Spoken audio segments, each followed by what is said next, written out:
What's up, everyone? It's been a little while since I made a video.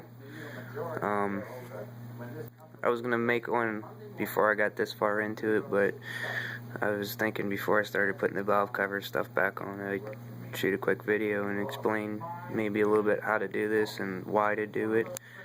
Part of the normal scheduled maintenance for my bike and pretty much all of them out there, any of the inline fours and stuff, they recommend every, I think it's 16,000 miles. I got like 15,700, something like that on there now, so she's pretty close to go ahead and pop your valve cover and check your valve clearance to make sure everything's where it needs to be and seating properly, so you get optimal performance out of your bike.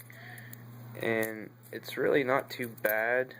You gotta take all the regular stuff off, I guess you'd say, to get down to it. You gotta pull your gas tank, you gotta pull the air box off, all the little plumbing and the rubber boot that connects it. And it's not too bad to do. It's one thing that's helped me a lot is something I don't want to mention is, if you own any motorcycle, any type of vehicle that you want to take care of and stuff, I'd highly recommend purchasing the proper service manual for it.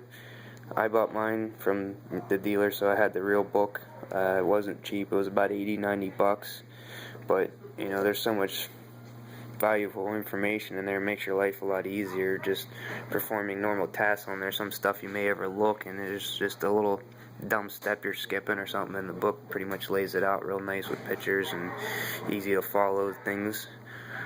They tried to make it, I don't know, not really complicated. It's a pretty simple book to follow. It's not like a novel or anything like that. It's pretty straightforward, tells you what you need to know and how to do it. But there's so much more information in this compared to then your regular little book that you get with the bike. It'll give you this little breakdown of when's everything supposed to be done, but it doesn't tell you how to do it or how to get there, and just all the other stuff you need to know. Torque specs of bolts. I mean, this book has like every little nut, bolt, fastener. It has a specific torque number they call out for it and everything, so it's very handy. But as you can see, the valve clearance every 16,000 miles, they recommend you get in there and check this out just to make sure it's where it needs to be.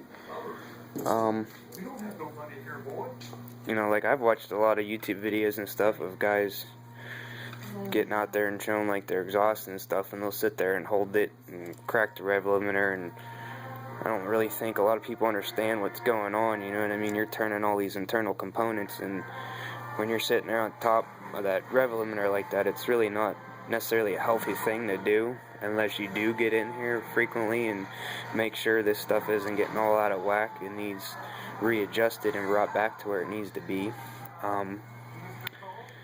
I got these zip tied together because I've already done this. I made my own little setup so I know which ones I need for next time and everything. But I'll try to show you guys how I got in there. If I could hold this. You basically take your feeler gauge.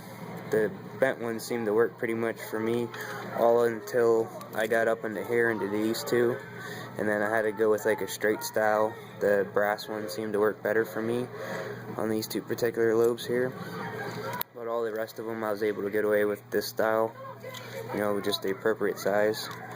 Trying to get a good angle, so basically what I was doing is if you turn them sideways and get in there like this, and then you could kind of feel your way around, and they'll fit in there pretty good. I mean, the way they're bent, they pretty much match the engine case and stuff, so once you find a little sweet spot, you could work her in there from the side, or you could get the tip in and kind of get in there. I don't know if you could see that. I didn't realize I had my hand in the way, but you kind of get the general idea of what I'm saying.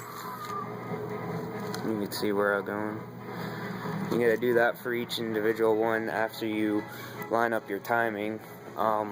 That's another thing I should mention too. In order to perform this procedure to your bike, if you have CBR 600 RR, there is a auto tensioner for the timing chain, and one of the first things in the book, it says to remove this plug up here, which has a little crushed seal washer. It's basically like your oil drain plug, but just smaller.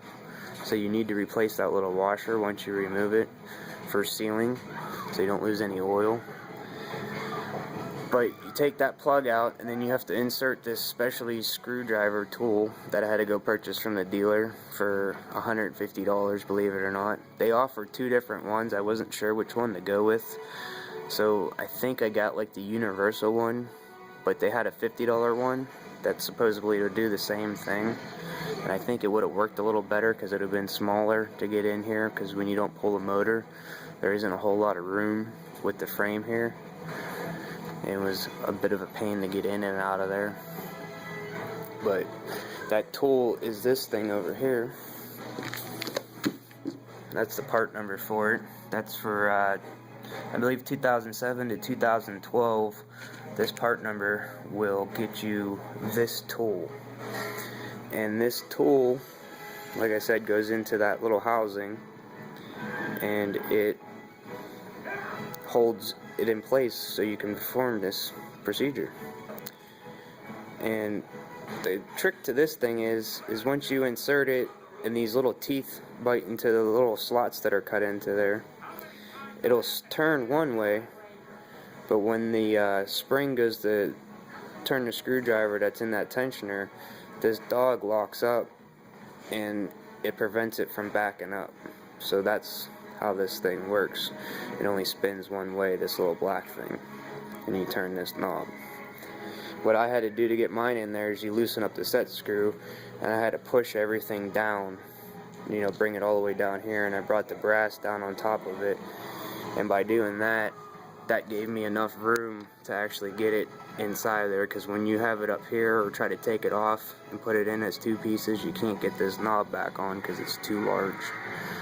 But if you slide everything down to the end, you can get it to go in. It's a pain, but it works.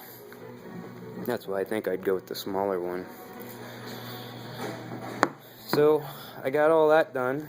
Here's my numbers. You know, you got your intake and your exhaust, cylinders 1, 2, 3, 4. My magic number I was looking for was either 8 thou or 11 thou shim, which is the equivalent to an 8 thou is a .203 millimeter, and 11 thou is 0.279 millimeter. And you can see the intake was pretty much right in the spec, with the exception of 3 and 4, but it's still within the plus or minus 1 thou tolerance because it's only down one. So we're still good there for now. And on the exhaust, I had good all except for 3's out, but it's still plus and minus 1 thou, and number 4. So we're still there, we're still good. I shouldn't have to check it again until 32,000 miles, I believe it says. And since I'm this far into it, I went ahead and bought the new plugs. That's another thing. The manual here says to use a wire style gauge to check the gap in your spark plugs. They don't recommend using a flat or the round style with the taper that gradually goes larger, because it tends to give you an incorrect reading if you don't have it exactly lined up right. If you use the wire style, it's pretty much uniform and even everywhere, so it's easier to use and gives you a better, more accurate reading. So that's a little piece of information that's in the book. And like I said, I got the new plugs. I've had my fuel line stuff apart a couple times, and in the manual it says to go ahead and replace all these little clips and the little rubber things, the retainers. They're not necessarily bad, but it just says to, and I've already removed them 3 or 4 times just performing normal routine stuff. So I'm going to go ahead and replace those now. I bought the new valve cover gasket, but the factory one still looks pretty fresh. It's still nice and soft. It's not cracked or anything like that, so we're going to put that back on. One step that I didn't know that the book said is there's little reed valves up underneath of these 2 little caps, and like I said, I'm around 15,000 miles, and there was a lot of goo and build up inside of these two things where it could potentially make that little reed valve stick. There's 4 of them. There's 2 and 2. So I went in there and got my rag, and I didn't douse everything with brake cleaner, but I did put some on a rag. Like, I sprayed the corner of the rag, and then I just wiped everything as I had it out in my hands. Once you pop these off, you could pull the reed valves out. They might be stuck a little bit because of the O-rings and stuff, but I used a little screwdriver off to the side in the middle of them, just wiggled them a little bit, and they popped right out. Yeah, if anybody has any questions or anything, like I said, I'd be willing to answer anything that I can. Just drop me a comment or something. Another thing is, if you ever try to get your spark plugs out, all my standard spark plug wrenches were way too short, so I went and had to buy one of these too. This wasn't too bad. It was like $8. Like I said, if you're going to do this, you're going to have to buy that specialty tool.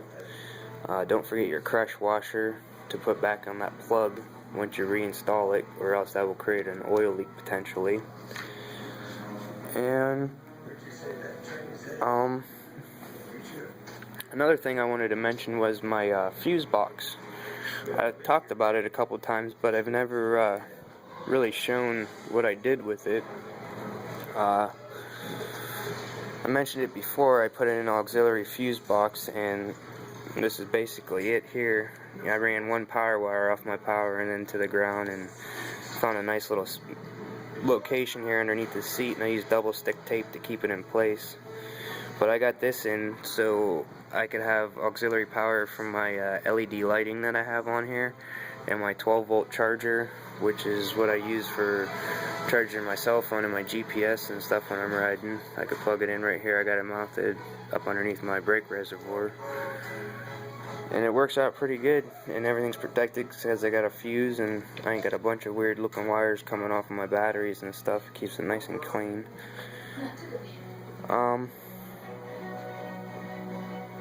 But yeah, this really isn't a bad, hard task to do. I think it was harder pulling the intake and everything out, and just getting to it is the main thing, you know. Fortunately this time I didn't have to remove anything, but once those numbers change more than plus or minus a dial, then you gotta pop your, I guess you call it your main bearings that sit on top of the cams for your cam bearings. And then you gotta pull the cams and the chains and everything and get to the little valve bucket that sits on top of the spring. And you pull that out with a magnet, and there's little tiny shims in there. And you change the shim to get your gap back to where it needs to be. There's a formula in the book. I forget what it is right now. It's nothing hard. Just basic math. And that's about it. I'm getting Nancy, getting ready to put her back together. Figured I'd do a quick little video and talk about it real quick. Anybody had any questions or looking to do this? I haven't really found too many videos on newer style bike, the 07 and up. I found some older ones. It's a little bit different on these with the fuel injection and everything. You kind of have more room, and from what I've seen, this seems to be more accessible. You know, once you get your radiator up out of the way, you've got all kinds of room to stick stuff in here and get in there with the gauges and stuff. Like even these two outside ones are exposed. You ain't gonna be able to see it because of the lighting. But there she is. Like I said, any questions or anything, drop me a comment. Hopefully I get a notification, because they ain't been working so well lately. Got my table full of parts underneath that tarp there, and I'm gonna get to work here and start putting her back together so I can get out there and start riding. Weather's getting nice. See you guys later.